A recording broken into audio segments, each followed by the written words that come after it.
अस्सलाम वालेकुम वरहमतुल्लाहि वबरकातुहू दोस्तों।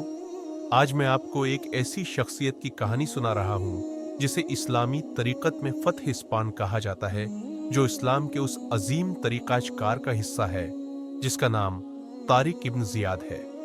कहानी सुनने से पहले आपसे गुजारिश है कि हमारे चैनल को सब्सक्राइब करें या घंटी के निशान को भी दबाएं ताकि आपको हमारी वीडियोस अपने वक्त पर मिल सकें। तारिक बिन ज़ियाद की मुकम्मल कहानी। तारिक बिन ज़ियाद एक अजीम मुसलमान जनरल और फ़ातिह थे जिन्होंने 711 ईस्वी में स्पेन एंदलस पर हमला किया और उस इलाके को इस्लामी सल्तनत है में शामिल किया।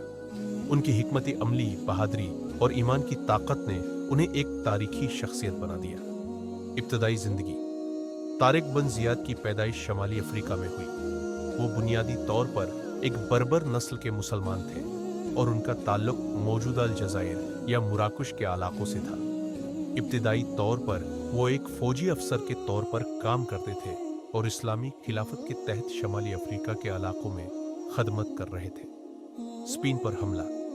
जब 711 ईस्वी में इस्लामी खिलाफत के हुक्मरान अमीर वलीद बिन अब्दुल मलिक ने स्पेन की फतह की हिकमत अमली तैयार की तो तारिक बिन ज़ियाद को इस हमले की क़यादत सौंपी गई। स्पेन इस वक्त एक ताकतवर ईसाई सल्तनत विज़गूत के ज़ेर असर था।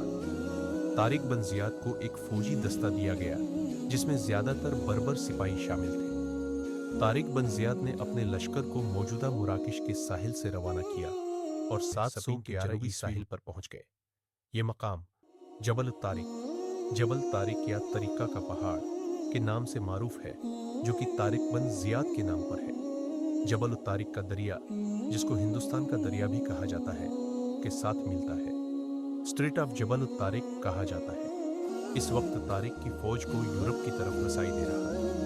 फतह का आगाज। जब तारिक बिन ज़ियाद ने स्पेन के इलाके में कदम रखा तो विज़गूत के बादशाह रोड्रिक की फौज ने उनका मुकाबला किया। दोनों अफवाज के दरमियान शदीद जंग हुई, जो कि 19 जुलाई 1911 ईस्वी को हुई। तारिक बिन ज़ियाद की फौज ने रोड्रिक की फौज को शिकस्त दे दी और रोड्रिक खुद जंग के दौरान मारा गया। इस फतह के नतीजे में तारिक बिन ज़ियाद ने बड़ी तेजी से स्पेन के बेशतर हिस्सों पर कब्जा कर लिया। तारिक बिन ज़ियाद का मशहूर खिताब। जबल तारिक के साहिल पर कदम रखने के बाद तारिक बिन ज़ियाद ने अपनी फौज से खिताब किया। उनका मशहूर खिताब था, तुम्हारे पीछे समंदर है और तुम्हारे हाथ में तलवार है, सामने दुश्मन, सो तुम्हारे पास अब पीछे हटने का कोई रास्ता नहीं। तुम्हें या तो जीतना है या मरना है। इस खिताब का मकसद अपनी फौज के हौसले को बुलंद करना था और उसमें यह पैगाम भी था कि अब उनके पास जीत के सिवा कोई और रास्ता नहीं है। स्पेन की फतह।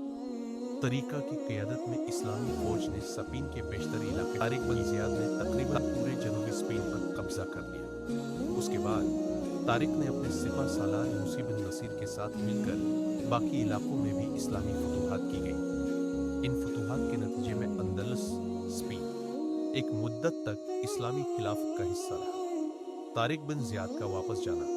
स्पेन में कामयाब फतूहात के बाद तारिक बिन ज़ियाद को दिमश्क वापस बुला लिया गया। कहा जाता है कि इन्हें किसी के खिलाफ साजिश का सामना करना पड़ा। जब वो वापस दिमश्क पहुंचे तो अमीर वलीद बिन अब्दुल मलिक के दरबार में उनसे पूछा गया कि इनकी फतूहात के बारे में क्या रिपोर्ट है। तारिक ने अपनी कामयाब फतूहात की तफसील बताई और उनकी अजमत का जिक्र किया। ताहम इसके बाद तारिक को कुछ मुश्किलात का सामना करना पड़ा और बाज़ रवायतों के मुताबिक उन पर बिदानवानी के इल्जामात भी लगाए गए। उनके खिलाफ साजिश की गई और उन्हें जेल भेज दिया गया। वो बाद में आज़ाद हुए और उनका खात्मा तारीखी तौर पर कुछ मुबहम है, लेकिन ये भी कहा जाता है कि वो वापस मुराकिश में मुकीम हो गए। तारिक बिन ज़ियाद की विरासत। तारिक बिन ज़ियाद की फतूहात ने न सिर्फ स्पेन में इस्लामी हुकूमत को कायम किया, बल्कि इससे मुसलमानों की तहजीब और सकाफत का भी फैलाव हुआ। उसके नतीजे में अंदलुस में इस्लामी उलूम, फ़नून और सकाफत का एक सुनहरी दौर आया, जिसने पूरे यूरोप में असर डाला। उनकी जंगी हिकमत अमली और क़यादत ने उन्हें तारीख का एक बड़ा फातिह और जनरल बना दिया और उनका नाम आज भी मुसलमानों के दिलों में जिंदा है। उनके नाम पर जबल तारिक का पहाड़ भी मौजूद है, जो एक अहम जोग्राफियाई निशान है। طارق بن زیاد کی کہانی نہ صرف بہادری کی داستان ہے بلکہ یہ اسلامی تاریخ کی ایک نمایاں فتح کی علامت بھی ہے۔